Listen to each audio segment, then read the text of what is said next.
अपना क्वेश्चन है भाई जेई मेन 2025 का, ये अपने कटिंग ऑफ लेंस पे आधारित है, ठीक है। तो two identical symmetric double convex lenses, दो हमारे पास आइडेंटिकल कॉन्वेक्स लेंस है, ठीक। दो आइडेंटिकल क्या है, कॉन्वेक्स,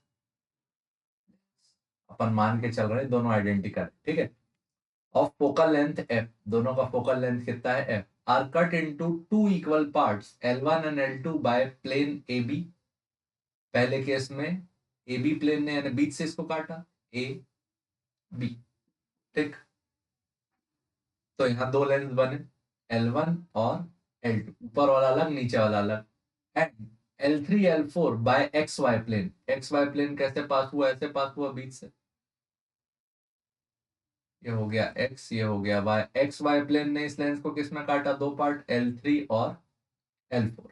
द रेशियो ऑफ, तो भी यहाँ पे दो लेंस बने, the ratio of focal length of lens L1 and L3, focal length of L1 upon focal length of L3 अपने को पता लगाना है। अब देखो, focus lens maker to according to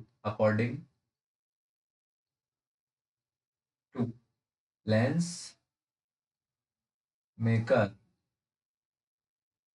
formula, according to lens maker formula, focus का formula क्या लिखे थे, रिफ्रैक्टिव इंडेक्स -1, 1/R1 -1/R2।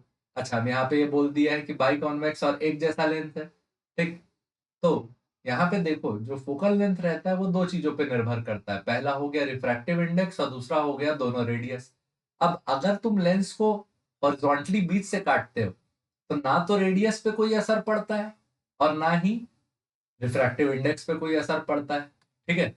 जब लेंस को तुमने बीच से काटा तो ना ही रेडियस चेंज हुआ, पहले भी रेडियस R1 R2 था, बाद में भी रेडियस R1 R2 है, पहले भी रिफ्रैक्टिव इंडेक्स म्यू था, बाद में भी रिफ्रैक्टिव इंडेक्स क्या है, म्यू। तो याद रखना, अगर बीच से काटे तो तुमको दो लेंस मिलेंगे जिनका फोकस क्या होगा, एफ, यानी कि उनका फोकस बिल्कुल भी चेंज नहीं होगा। लेकिन अगर लेंस को तुमने वर्टिकली काट दिया, जो तुमको दो लेंस मिलेंगे उनका जो फोकस होगा वो डबल हो जाएगा, 2f और, ठीक। क्यों, बीच से काट दिए तो देखो एक फ्लैट सरफेस मिल गई, यानी कि ये दो लेंस मिले जो दोनों का नेचर कैसा है, प्लेनो कॉन्वेक्स, एक साइड से प्लेन है और एक साइड से क्या है, कॉन्वेक्स। तो इनका फोकस क्या हो जाता है, टू टाइम्स हो जाता है, ठीक है। टू टाइम्स फोकस हो जाता है, ये आप थियोरेटिकली याद भी रखना। तो L3 का जो फोकस है वो क्या है, टू टाइम्स फोकस, जबकि L1 का जो फोकस है वो क्या है, सिंगल टाइम्स फोकस। फोकस से फोकस कैंसिल हो गया, ये वैल्यू आया 1/2। ये याद रखने वाली बात हो गई। अगर मैथमेटिकली तुम प्रूफ भी करना चाहते हो तो कर सकते हो, देखो इसका रेडियस क्या ले लेते हैं, R1 का वैल्यू R और R2 का वैल्यू क्या, -R, क्योंकि इसका सर्कल किधर बंद होगा, लेफ्ट साइड, और इसका राइट साइड। ये हो गया R1, ये हो गया R2, ठीक।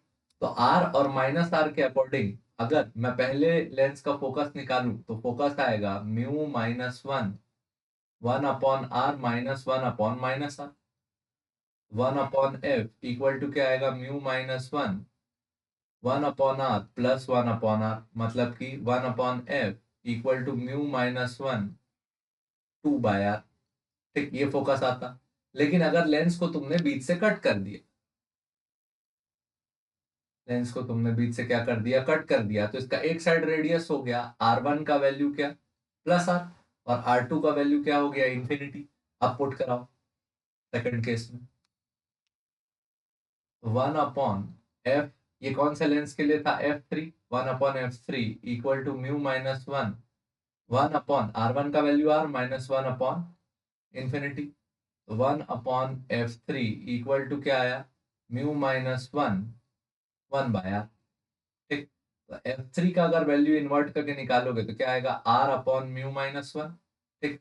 और f का अगर वैल्यू निकालोगे तो क्या आएगा, R/2 टाइम्स म्यू -1। ये किसका फोकस है, 1 का, और ये किसका फोकस है, 3 का, डिवाइड करके देख लो, फोकस 1/फोकस 3, क्या वैल्यू आया, R/2 times mu -1 divided by R/म्यू माइनस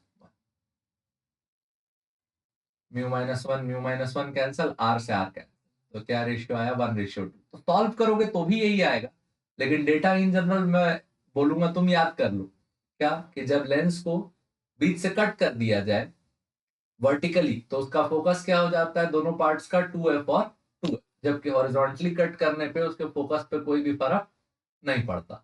ठीक, ऐसे याद रखो तो ज्यादा इजी, सॉल्व नहीं करना पड़ेगा। ठीक है, अच्छा आंसर चेक कर लेते हैं। आंसर क्या है हमारा 1:। ठीक, ठीक भाई, देखने के लिए धन्यवाद। जय हिंद।